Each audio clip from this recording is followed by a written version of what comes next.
अब ड्यूक किम ताeyang को ये जानना था, क्या सब कुछ झूठ था? क्या उसका प्यार भी? नहीं, ऐसा नहीं हो सकता था। शायद ये बस एक कोशिश थी अपनी रूइंड लाइफ पर दोबारा कंट्रोल पाने की। लेकिन सब जानते हुए भी ताeyang जोंगकुक के ख्यालों में खोया हुआ था। चाहे वो स्वीट हो या फिर पेनफुल, अपने दिल से निकालना नहीं चाहता था वो। आखिरकार वो बेड पर बैठ जाता है, हेडबोर्ड के अगेंस्ट लीन करते हुए। उसके आंखें रूम के अंधेरों में खो गया, जहाँ ब्राइट मूनलाइट से शैडो बनती जा रही थी।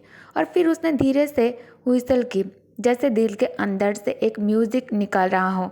कुछ मिसिंग लग रहा था, ताeyang सोचने लगता है। फिर उसने रियलाइज़ किया, हाँ, उसका कैनरी बर्ड गोल्डन केज खुला था और कैनरी अपने नेस्ट में चैन से सो रहा था। ताeyang फिर से हुइसल करता है बुलाने के लिए कैनरी को, लेकिन इस बार कैनरी सुना ही नहीं। वो आराम से सोता रहा। धीरे धीरे उसकी अटेंशन कैनरी से हट गई और उसकी नज़र टेबल पर चली गई। ताeyang अपने सामने रखे मेडिसिन को घूरने लगता है। दिल के अंदर एक अजीब सा आर्क उठ रहा था। अब बस जाना है, दवा की मैजिक पर डिपेंड करना है। क्या उसे ऐसा करना चाहिए? लेकिन उसने खुद ही इस दवा की डिमांड की थी डॉक्टर से। काफ़ी देर तक गहरी सोचने के बाद ताeyang हाथ बढ़ाया और छोटी सी पील अपने हाथ में उठा लेता है, जो उसे एक रात की नींद देगी। उसने बिना पानी के उसे निकाल लिया और वापस अपने फ्लैशिस बेड पर लेट गया। उसके फेस पर एक रिवील्ड स्माइल आ गई।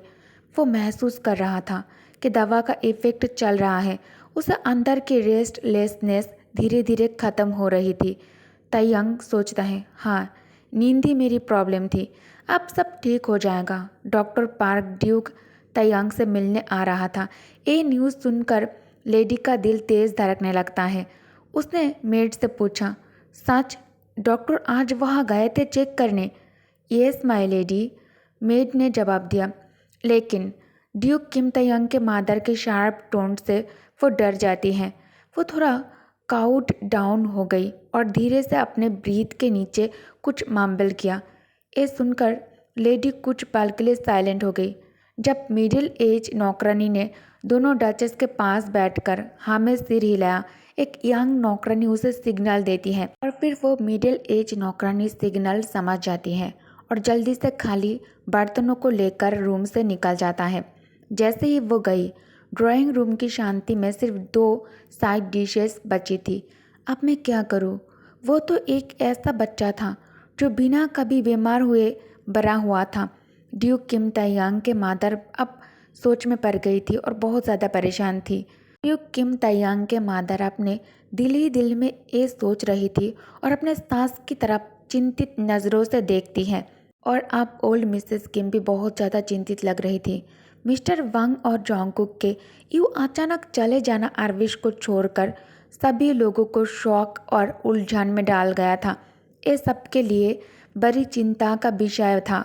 हालांकि दोनों के बीच का रिश्ता वैसे ही थोड़ा कन्फ्यूजिंग था, लेकिन जोंगकुक का ताeyang के साथ पिछला बिहेवियर कभी ये अंदाज़ा नहीं देता था कि वो इतनी जल्दी उन्हें छोड़ देगा।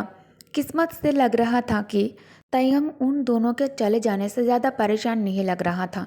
शायद इसलिए क्योंकि शादी का वक्त करीब आ रहा था और ऊपर से ऐसा लगता था कि ताeyang अपनी रिस्पॉन्सिबिलिटी में बहुत ज़्यादा बिजी हो गया है। वो पहले से पतला भी लग रहा था। इतनी टेंशन तो एक्सपेक्टेड थी, खासकर अगर वो अपने बिजनेस को सेट करना चाहता था हनीमून पर जाने से पहले। आई वरी, ओल्ड मिसेस किम और मिसेस किम जोर से बोलती हैं, कहीं वो उस लड़के की वजह से बीमार तो नहीं हो रहा है ना? ये सुनते ही उसने अपनी सास की तरफ देखा। घर की बड़ी औरत ने उसे तेज़ नज़रों से देखा और बोला, बस करो आप, ऐसी वजह सोचना गलत है। वो सिर्फ थोड़ा स्ट्रेस्ड और ओवरवर्क्ड है, थोड़ा आराम करेगा तो बिल्कुल ठीक हो जाएगा। यंग मिसेस किम हाँ में सिर हिला दिया, लेकिन फिर भी उसके दिल में ये सवाल रहा कि क्या ताeyang के दिल में जोंगकुक के लिए प्यार सच में इतना गहरा है? उसकी माँ ने हमेशा अपने बेटे के बारे में यही सोचा था कि वो एक परफेक्ट और स्ट्रॉन्ग इंसान है, लेकिन आजकल ताeyang का रवैया थोड़ा अलग लग रहा था। माँ होने के नाते उसे अजीब सी चिंता महसूस हो रही थी, जैसे कुछ अनोखा हो रहा हो। उनके एंसेस्टर किम के ड्यूक्स कभी फ्रेंडली या फिर सोशल नहीं रहे थे, और तयंग भी वैसे ही था। लेकिन अब उसका टेम्परमेंट उनसे थोड़ा डिफरेंट लग रहा था। अलग लगने लगा था। फिर भी अगर वो पुराने लॉर्ड से अलग भी था, तो भी वो एक रेस्पेक्टेबल और अपस्टैंडिंग ड्यूक था। छोटी मोटी डिवीजन पर दिक्कत करने का कोई रीज़न नहीं था। आखिर वो किम का प्राइड माना जाता था। ये टाइटल पाना सबसे बड़ी तारीफ थी। माँ को हमेशा लगता था कि उसने अपने फैमिली के लिए ग्लोरी और ओनार को जन्म दिया है, और बचपन से ही तयंग के अचीवमेंट ने सबको इम्प्रेस भी किया था। इसी वजह से सबको लगता था कि वो परफेक्ट है, लेकिन ये परफेक्शन उनके बीच एक गैप क्रिएट कर रहा था, एक डिस्टेंस जो मादर होने के बावजूद वो पूरी तरह से फील नहीं कर पा रही थी। तयंग उनके लिए कभी कभी इतना अलग लगता था जैसे वो कोई और दुनिया का हो, जैसे वो उनका बेटा कम और एक अलग ही शख्सियत ज़्यादा हो। इसलिए ड्यूक के मादर का ये सोचना तो नॉर्मल था कि तयंग जैसे इंसान को एक छोटे छोटे से अनाथ लड़के की वजह से सफ़र करना पड़े। ये तो बहुत ज़्यादा नाइंसाफ़ी है और ये नहीं होना चाहिए। ये बहुत ही ज़्यादा शर्मिंदगी की बात है। उन्होंने अपना सिर हिलाकर ऐसी सोच को दूर कर दिया और ख़ुद को समझाया कि वरी करने की ज़रूरत नहीं है। शायद वो बस पैरानोइड हो रही थी। धीरे धीरे तयंग की आँख खोलने लगती है। उसने महसूस किया कि वो एक ठंडे मैट्रेस पर पीठ के बल पड़ा है। कुछ लम्हे तक वो बिल्कुल स्टैटिक पड़ा रहा, बस खाली स्पेस की तरफ ताकता रहा। जैसे ही सेकंड बीतने लगे, उसके विजन क्लियर होने लगी और तयंग महसूस किया कि कमरे में अंधेरा है जो खुले विंडो से आ रहा था। उसे याद आया कि वो सुबह के वक्त ही सोया था, मतलब दिन काफ़ी आगे निकल चुका था। स्लीपिंग पिल्स लेने के बाद से उसका सेंस ऑफ टाइम डिस्टर्ब हो गया था। दिन और रात उसके लिए मिक्स हो गए थे। अब वो एक को दूसरे से अलग नहीं कर पा रहा था। तयंग को लग रहा था जैसे वो एक ऐसी चीज़ में फंस गया हो जहाँ सेकेंड, मिनट्स और आवर्स का फ़र्क नहीं। उसके लिए पहचानना बहुत ज़्यादा मुश्किल हो गया था। टाइम का कॉन्सेप्ट ही उसके लिए मीनिंगलेस हो गया था। ना याद था, ना ही कोई परवाह। वो जितना भी अपने काम से थक जाता, बिना अनस्लीपिंग पिल्स के उसे नींद नहीं आती थी। चाहे दिन हो या फिर रात, बस एक ही चाहत थी, सो जाना। और तभी उसे लगता जैसे पिल्स खाना एक सेकंड नेचर बन गया है। शायद सच में वो सेकंड नेचर बन चुका था। नींद उसके लिए एक एस्केप थी। कम से कम जब तक वो दवाई के नशे में रहता था, तब तक जॉन्गकुक की यादों और उसकी बॉडी की हॉन्टिंग मेमोरीज उससे परेशान नहीं करती थी। लेकिन जैसे ही उसकी आँख खुलती थी, वो वापस वही मेमोरीज लूप्स में फंस जाता था। उसका कुछ भी करने का मन नहीं करता था, एनर्जी ही नहीं बची थी, बस सोना चाहता था। और ऊपर से इरिटेटिंग ये था कि फैमिली डॉक्टर बार बार उसे चेक करने आ जाता था।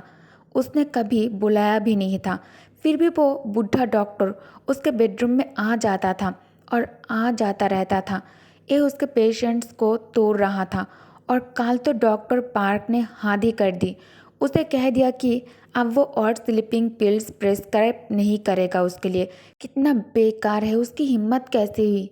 फिर भी तयंग ने उसका जवाब देना ज़रूरी नहीं समझा, बस एक हल्का सा स्माइल कर दिया। अंदर ही अंदर वो जानता था कि डॉक्टर ऐसे बातें लाइटली नहीं बोलता। शायद वो सच में उसके अगेंस्ट ऐसे स्टेप ले सकता था, लेकिन फिर भी ऐसा नहीं था कि तयंग किसी और डॉक्टर को पैसा देकर अपने लिए प्रेस्क्रिप्शन ना ले सके।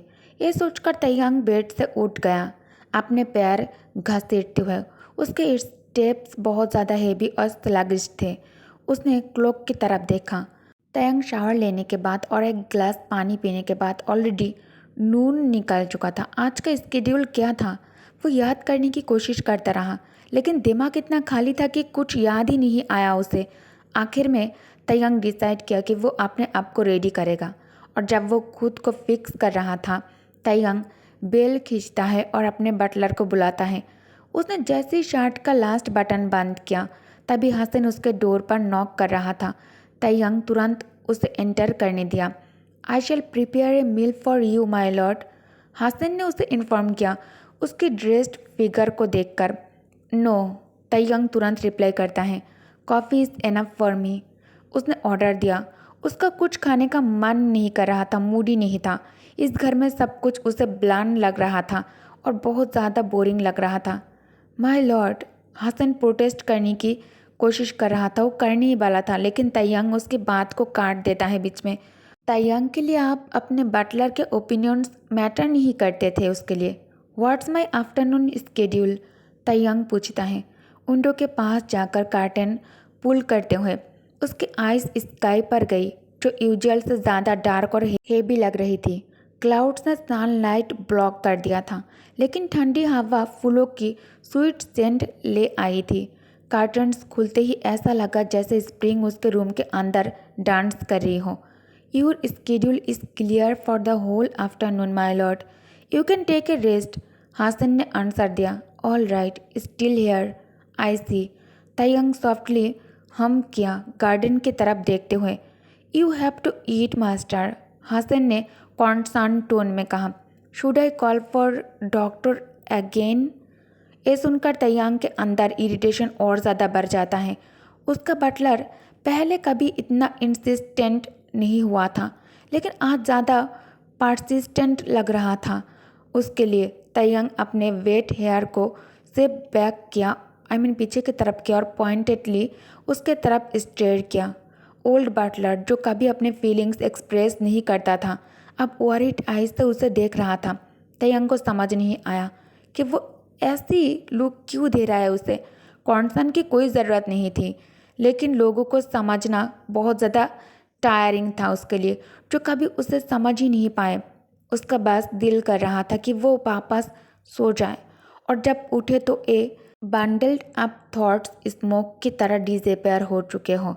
मील, डॉक्टर और एक्स्ट्रा इंटरफेरेंस, ये सब उसे ब्लडी एनोइंग लग रहा था। कॉफ़ी का एक सिप लेकर, जो हसन ने साइलेंस में प्रिपेयर की थी, तयंग केच की तरफ बढ़ जाता है। आजकल उसकी कैनरी, जो पहले रूम में फ्लाई करती थी, अब अक्सर अपने नेस्ट में ही क्रैच करके बॉल सी बन जाती थी। जब भी तयंग चेक करता, वो हमेशा नेस्ट में टक्ड होती। तयंग मन ही मन सोचता है, क्या कैनरी भी उसकी तरह ही बस रेस्ट चाहती थी? तयंग अपने हैंड्स उस हेल्पलेस बर्ड के अराउंड रैप किए और उसे केस से पुल आउट कर लिया। उसने डिसाइड किया कि अब वो देख ही ले कि इसका बिहेवियर चेंज क्यों हो रहा है। बर्ड को क्लोजली इंस्पेक्शन करने के बाद उसने गैदर किया कि वो इल है, बीमार है। उसके ब्यूटीफुल फेदर्स, जो पहले ग्लॉसी होते थे और सनलाइट को रिफ्लेक्ट करते थे, अब नोटिसेबली डल लग रहे थे। ओके गाइस, तो इस पार्ट को मैं यहीं एंड करती हूँ। Thank you for watching, bye bye.